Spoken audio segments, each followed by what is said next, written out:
What's going on, y'all? We back with another video. This part 3 on getting this bathroom together step by step. Already went ahead and did some of this mud, but it's cool. I'm gonna show y'all how to do the rest of this right here and right here. But we left off with this hardey board. I already got the cut already, so we're gonna put this up and then just stay tuned. Step by step. We're gonna get this bathroom together. Stick with me.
We putting up our final piece. We just cut our hole using the same technique that we've been using for the whole video. Alright. Everything nice and smooth.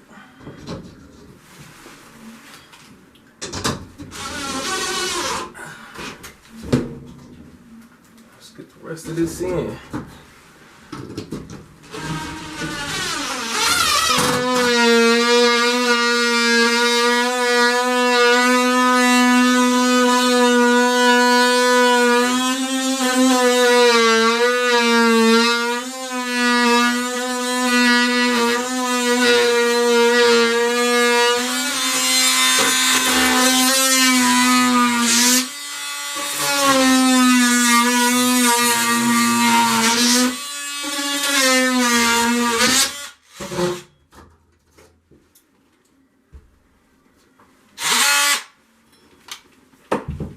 Alright, now we putting our final pieces in. Everything matching up the same as far as tape length and everything. And we also gonna put an access panel right here, but we gonna wait till we get this next piece up. Then we gonna mud it up and tape it, and I'm gonna show you all that too. Alright, now we got our second piece in. We gonna put in this access panel. We gonna use the same method when I find my plumbing and all type of stuff like the drain. We're going to use the same method to apply this access panel. It's going to be somewhere down here, because this is where we got our shut-off valves down here. Then after that, we're going to tape it up and get on to the next step. Let's get this done. Now, we're ready to mud. Got a little bit in my pan. So typically how I mud, excuse me for being in a tight space, but typically how I mud, I'll start from the edge, just slide it over. Try to get as much over as I can and just flatten it out. That's how you get it nice and neat. Versus doing it like this. I see a lot of people do their mud like this. That's not how you're supposed to do it, because you're going to have a lot of left over and you wasting a lot of mud rather than just sliding across one time. So typically I get a nice coat in between, just like this.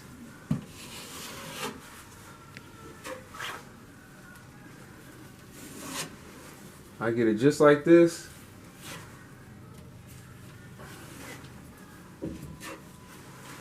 Add a little bit more right here. Just slide it, even it out. I'm gonna step out so you can see it, but I'm gonna grab my paper.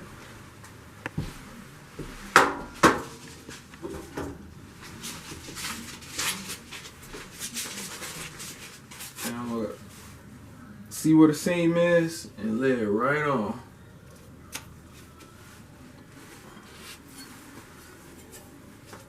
Tap it on there so I can get on there. Use my knife to cut it. Now, I typically just grab it like this and apply my pressure on this edge right here so I can slide across. Now you see how I'm applying pressure right here and leaving the gap up here? So I want all my mud to come up and it's gonna smooth out alongside here when I do it. So example, it's just like this.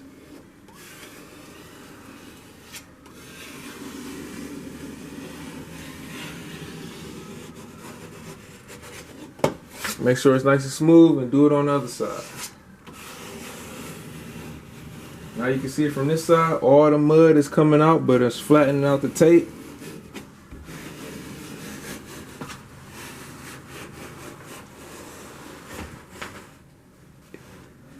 And there we go. So for this little access, if you see little ripples right here, that means I didn't have enough mud right here. So I'm gonna just use my blade, get right in there. It's okay to go over it. Use my blade to fill that in with this extra that I had. Repeat the same process. Well, I'm gonna go this way with it. Repeat the same process, go straight across. Now I'm nice and flush. Wherever little excess, I just use it and put it across the tape.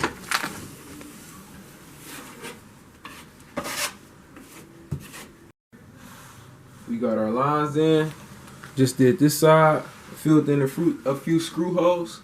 Now we about to finish taping this corner, this upper corner up here, all the way down. And also, we got a little gap up here going alongside this edge from here to here. We're gonna fill this in and tape this in too. So when you filling this in, when you got big gaps like this, you typically, we can start with this one.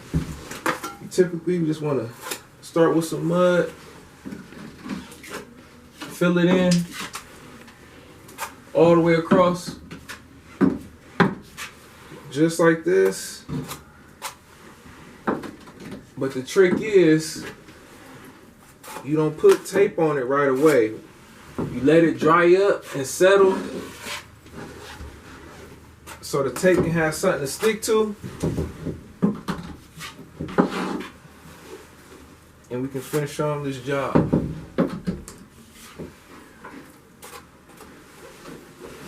We filling this gap in. You ain't being messy with it or anything like that. Now the alternative to fill in gaps like this is getting some foam, some insulator foam and a razor blade, and you just spray that insulator foam in the gaps. Then you get your razor blade and just cut it, and then you will have it all filled up too. But right now we using what we have on hand right now. We're gonna fill this side up.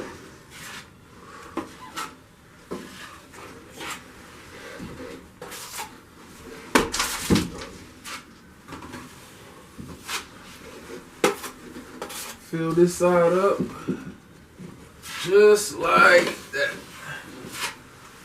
We're gonna let this dry for 10 minutes and get back to it. But I'm gonna show y'all on another step how to get it down from the wall all the way down. Waited 5 minutes, filled in, hardened up. So I put the full piece of tape across, put the piece of tape across this edge. Now we're about to fold this corner piece up, put it up.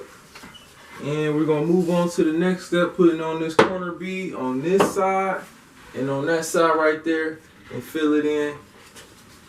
Then we'll be ready for the second coat.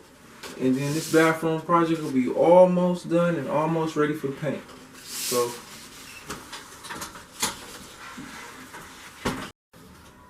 now we can start on our corner bead. I just cut this out. What I use to cut it, it's a regular sheet metal cutter like this. It cuts real easy. So all you would do is just measure your length, put it up against here.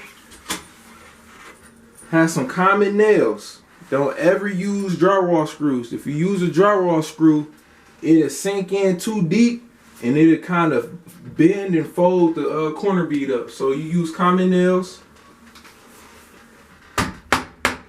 You can skip every other hole, or you can put it in each hole where it's placed at. And just hammer it in. Now you see how I hammered it in? It's tight from here to here, and it hasn't done anything to the bead at all. So it'll be different if I use drywall. I will give y'all an example, but supplies are limited. We applied our corner bead to this side. I just got done filling this side in. And we're gonna do the same with this side. Now I typically fill these whole small spots in just to save me time on sanding. You don't never want to just sand one side, sand another side, and just leave this open in between, because you're going to tell the difference once you paint over it. So just to save yourself the trouble, just fill the corner bead side in. Do it just like apply it on there, same, just like the drywall. Apply it the same way. And do it the same way. Just fill it on in, just like that. And keep going over it until it's smooth. And when you see lines like this, you got some type of small debris, so you just go ahead, scrape that off. Just go ahead, scrape it off. Just put it to the side and go right back over it and get it nice and smooth until you see no imperfections. So after this step, it's pretty much done until we get the tile work ready. So the next step is I'm gonna put this mold resistant red guard on here, fill the tape in with these seams with mortar tape, and that's pretty much it until we get to the tile part. So stay tuned. Alright, we got our mud up on these walls. On to the next step, which is be this red guard we're gonna put on this tile. But we got a little bit more things to do. Our client wants some tile going across this whole bathroom floor. So we're gonna break up some more hardey board that's just like this. This 1/4 inch, we're gonna put 1/2 inch down here to match up with the wall, so we can put some tile down here, and then that's it. So stay tuned. We still got one more step to do for this step by step. Maybe we're gonna get this tile work going, and then we get this paint going, and then boom, brand new bathroom, get these fixtures in here, vanity, the whole shindig. Stay tuned. I'm telling you, it's more content on the way. Like, comment, subscribe. If y'all got any questions, let me know about this material I'm using. I can tell y'all what y'all need. Let me know. Just DM me, contact me, like, comment, subscribe, and we there. All right, see y'all later.